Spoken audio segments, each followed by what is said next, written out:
Chers amis, bonjour et bienvenue dans ce nouvel épisode des Titans oubliés de l'histoire, où nous sommes toujours à la découverte ou à la redécouverte des géants cachés de notre histoire commune.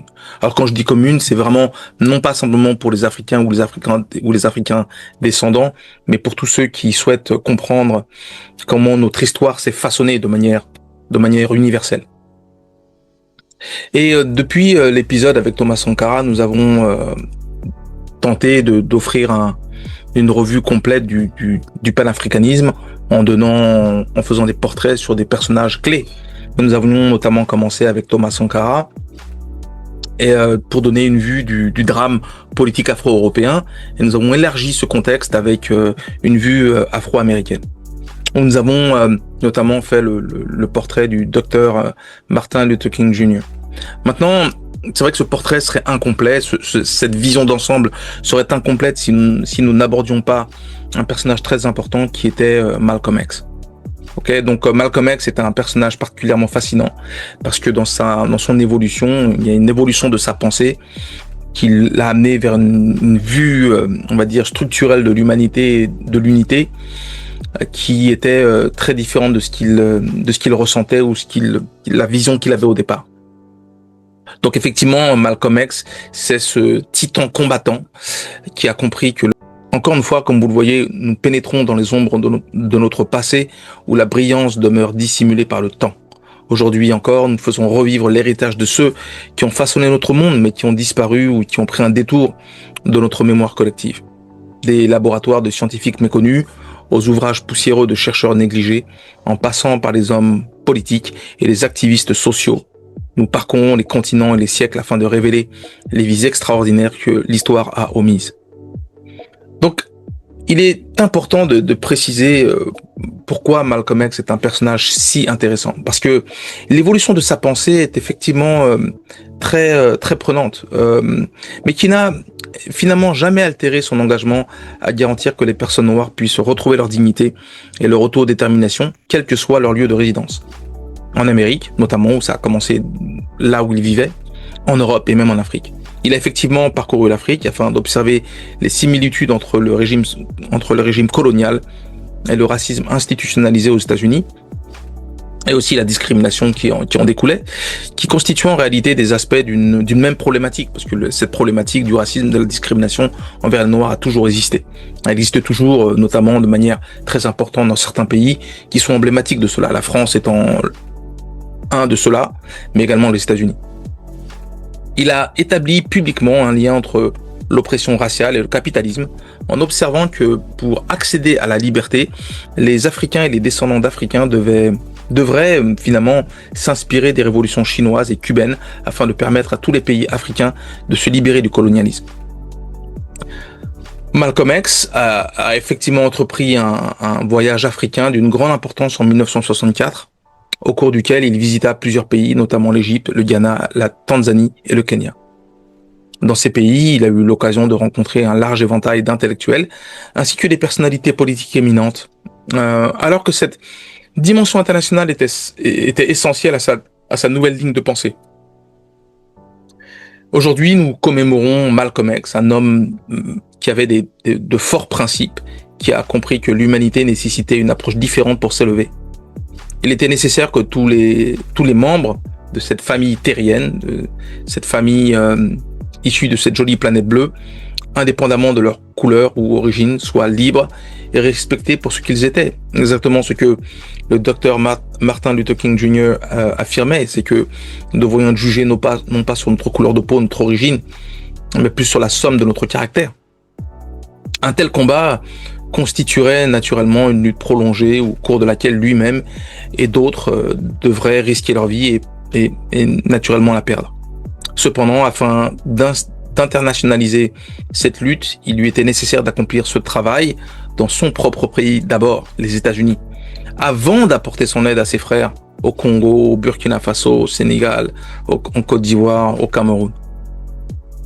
Nous vous invitons donc à nous suivre afin que nous explorions ensemble le passé de l'un des plus grands héros afro-américains de notre histoire qui a sacrifié sa vie, littéralement, pour apporter un changement à l'humanité et en obtenant la liberté pour les descendants africains aux États-Unis et au-delà.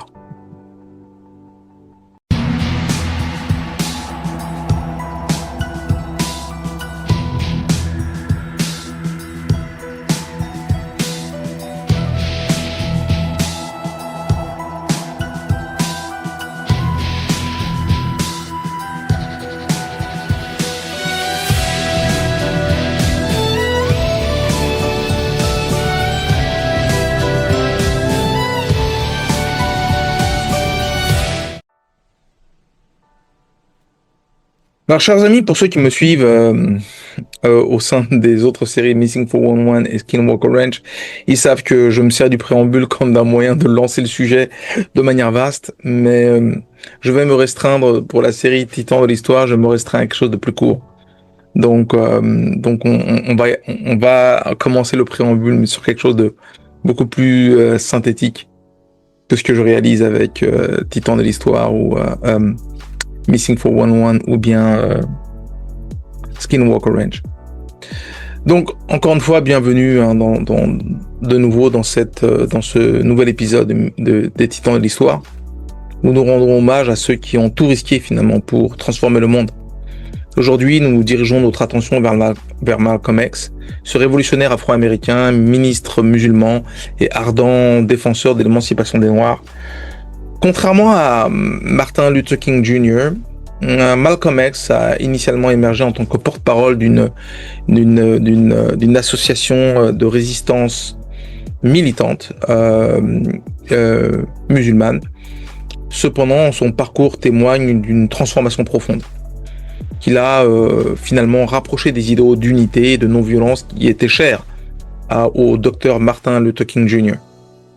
Cependant, comme c'est le cas pour de nombreux dirigeants du monde et du mouvement panafricain, sa vie a été prématurément interrompue par la violence, cette fois-ci de la part de ceux qui se tenaient autrefois à ses côtés, qui ont notamment laissé la corruption les atteindre et qui ont finalement décidé d'abréger sa vie. Alors regardons maintenant la jeunesse de Malcolm X et tentons de percer le mystère autour du personnage. Donc Malcolm X est né Malcolm Little le 19 mai 1925 à Omaha, dans l'État du Nebraska. Son enfance fut marquée par la tragédie. Son père, un prédicateur baptiste et nationaliste noir, fut tué alors que Malcolm n'avait que 6 ans, probablement par des suprémacistes blancs. Sa mère était placée en institution et Malcolm a été confié à un foyer d'accueil. À la fin de son adolescence, il s'était engagé dans la voie criminelle et avait été condamné à une peine d'emprisonnement pour vol par effraction en 1946. Derrière les barreaux, il a découvert la nation The Nation of Islam, donc la nation de l'islam, un mouvement qui prônait l'autonomie des Noirs et la séparation de la société blanche. Il a adopté donc le nom de Malcolm X, symbolisant le patronyme africain inconnu dérobé par l'esclavage. Alors que nous avançons, quelles furent ses réalisations politiques et ses ambitions ? À sa libération en 1952, Malcolm X s'est rapidement imposé comme un ministre et un porte-parole national de la nation de l'islam. Il a acquis une renommée considérable grâce à son éloquence passionnée, s'opposant à la suprématie blanche et rejetant l'approche non violente adoptée par le mouvement des droits civiques traditionnels. Il a exprimé des critiques à l'égard du docteur Martin Luther King Jr. et d'autres, les accusant d'une disposition excessive à faire des compromis avec l'oppresseur. Le message de Malcolm X a trouvé un écho auprès des millions d'Américains noirs qui se sentent exclus des promesses d'intégration. Il a plaidé en faveur de l'émancipation des Noirs, de l'autodéfense et de la fierté dans l'héritage africain, soutenant que la liberté ne serait jamais accordée, mais qu'elle devait être conquise. Cependant, la vision de Malcolm X n'était pas figée en réalité. En 1964, désillusionné par la direction de la nation de l'islam, il quitta ce groupe et entreprit un pèlerinage à la Mecque. Là-bas, il connut un profond changement. Il observa des musulmans de toutes origines prier ensemble et commença à remettre en question sa conviction intérieure selon laquelle tous les individus de race blanche étaient des démons. Il est retourné en Amérique avec une nouvelle perspective, adoptant l'islam sunnite et plaidant en faveur de l'unité raciale et de la justice par tous les moyens nécessaires, sans pour autant privilégier des méthodes violentes. Je suis moi-même passionné par l'évolution de la vision de Malcolm X, qui a largement évolué avec le temps, et je voulais en faire un petit, on va dire un petit paragraphe pour expliquer qu'est-ce que cela signifie en réalité. Donc la transformation de Malcolm X était véritablement remarquable. Il a fondé l'organisation de l'unité afro-américaine dans le but d'établir des liens entre le mouvement des droits civiques et la lutte mondiale contre le colonialisme. Donc qui était finalement un seul combat. Et il voulait réunir ces deux combats de manière unie. Il a commencé à collaborer avec le docteur Martin Luther King Jr. et d'autres leaders des droits civiques en reconnaissant l'importance de la protestation non violente et de la construction de coalitions pour faciliter une forme de collaboration. Mais il est évident qu'on ne peut rien bâtir sur la violence. La violence est un chemin qui amène à une impasse. Et il avait compris très rapidement que ce chemin-là n'était voué qu'à l'échec. Malcolm X n'a jamais renoncé à son engagement pour autant en faveur de la dignité de l'autodétermination des Noirs, mais il percevait désormais la possibilité d'établir des alliances au-delà des frontières raciales. Il disait notamment, par le passé, j'ai formulé des accusations généralisées à l'encontre de l'ensemble des personnes blanches, a-t-il déclaré à son retour de la Mecque. Je ne me rendrai jamais coupable de cela à nouveau, car je suis désormais conscient que certaines personnes blanches sont véritablement sincères et que certaines d'entre elles sont réellement capables d'adopter une attitude fraternelle envers un homme noir. Et moi, j'en suis la preuve personnelle, puisque effectivement, mon papa était blanc, ma maman était originaire du Cameroun, et c'est ce pourquoi je fais ces vidéos où je prêche la possibilité que les nations vivant sur Terre étant une famille qui ne se reconnaît pas, mais que l'unité et la collaboration est la seule voie possible pour l'humanité dans le futur. Malgré tous les exemples de divisions qui ont été les nôtres, je pense qu'il est possible pour la race humaine en son entièreté de vivre en harmonie et de vivre ensemble afin de partager un futur commun. Alors maintenant, malheureusement, nous devons aborder le sujet de la trahison dont Malcolm X a été la victime et de sa fin violente. La rupture de Malcolm X avec la Nation of Islam a fait de lui véritablement une cible. Il a été effectivement la cible de menaces de mort incessantes et son domicile a été attaqué par des engins incendiaires. Et finalement, le 21 février 1965, alors qu'il se préparait à prendre la parole au Abandon Ballroom de New York, il fut atteint par plusieurs balles tirées par des assassins liés à la Nation de l'Islam. Il décéda finalement à l'âge de 39 ans, laissant derrière lui deux enfants et également un héritage de courage et de transformation.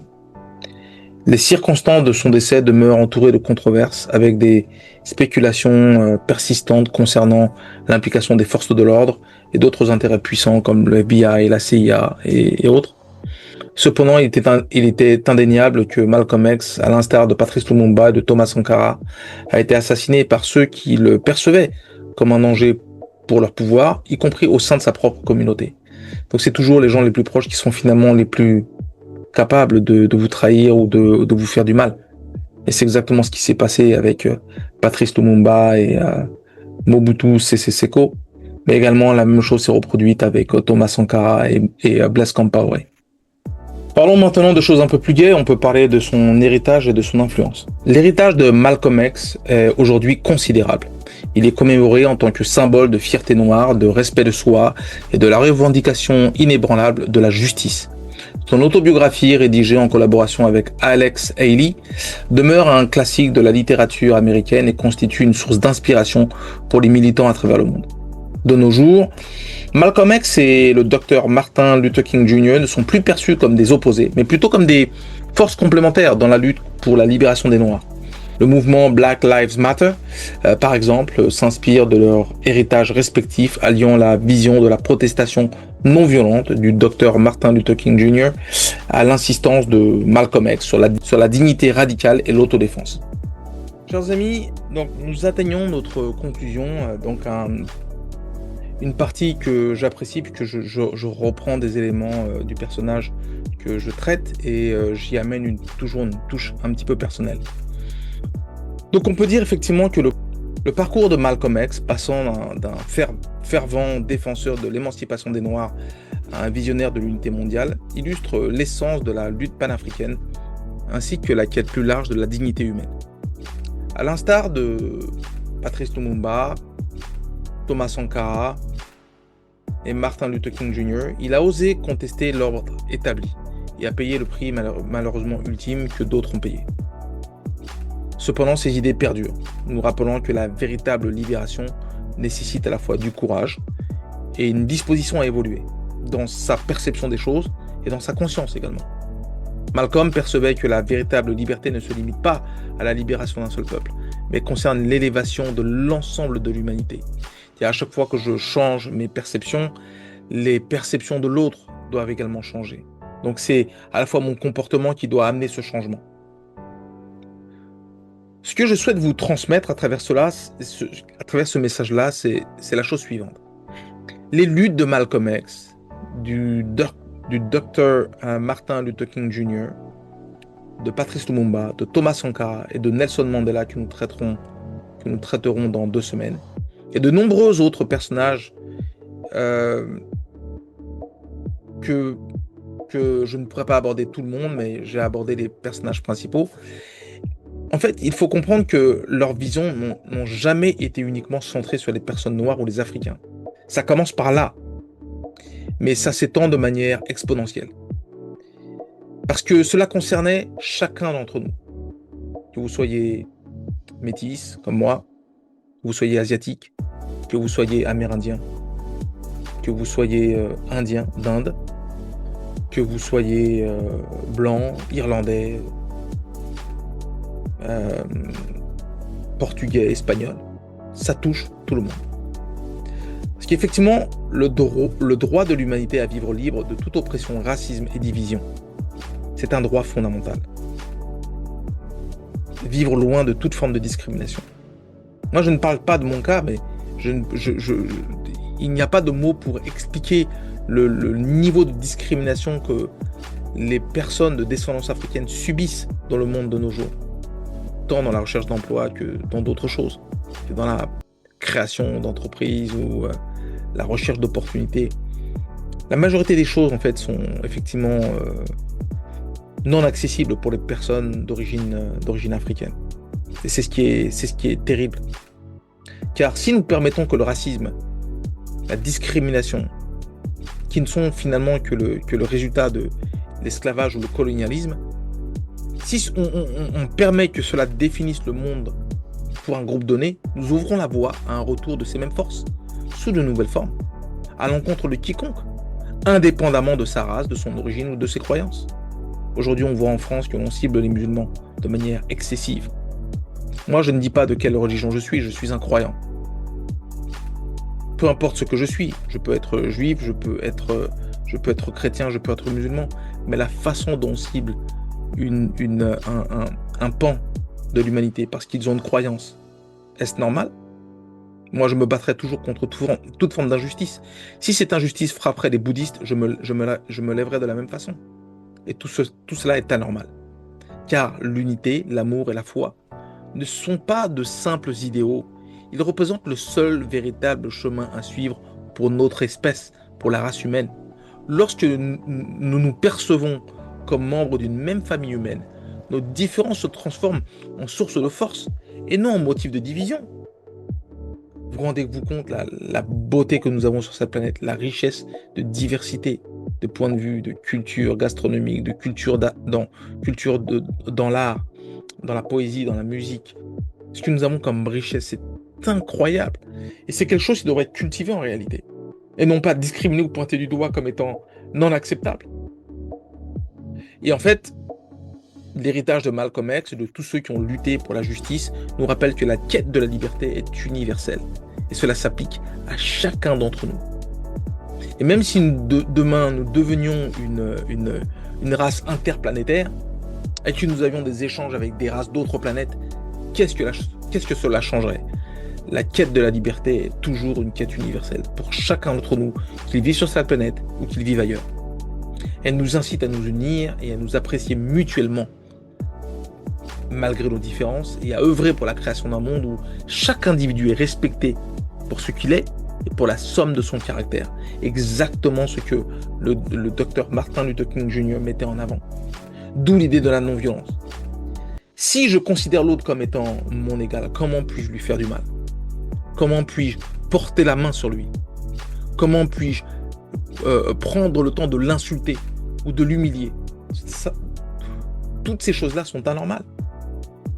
Donc, il faut rendre hommage à leur sacrifice, pour ce qu'ils ont donné.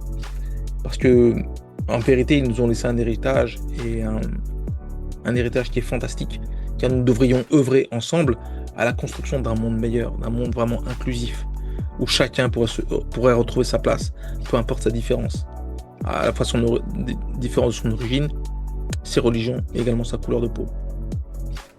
Il y a effectivement un lien à toute chose, comme il y a un lien dans toutes les religions. Croyez-vous vraiment qu'il n'y a aucun lien entre le judaïsme, le christianisme et l'islam? Absolument pas. Tout ça, ce n'est qu'une seule et même religion. On essaie de créer des morceaux. Tout ça, ce n'est qu'un seul et même message. C'est pour ça pour donner un exemple simple, on parle d'Abraham, du père de toutes les nations, qui aura 2 enfants, Isaac et Ismaël. Ismaël donnera l'islam, et Isaac donnera qui? Il donnera le judaïsme et le christianisme. Donc on voit bien que tout a une source spirituelle naturellement, que nous devrions respecter, et je veux dire mettre en avant, que nous devrions nourrir avec l'amour, la compassion, l'unité. C'est ce que nous devrions faire. Donc voilà ce que je voulais transmettre aujourd'hui à travers cette conclusion. En tout cas, je vous retrouve dans 2 semaines pour le dernier épisode de cette revue panafricaniste. Donc dans 2 semaines pour l'épisode sur Nelson Mandela. Et je vous retrouve pour ceux qui suivent Missing 411 et Skinwalker Ranch. Je vous retrouve la semaine prochaine pour 2 épisodes de chaque partie. Merci et à très bientôt.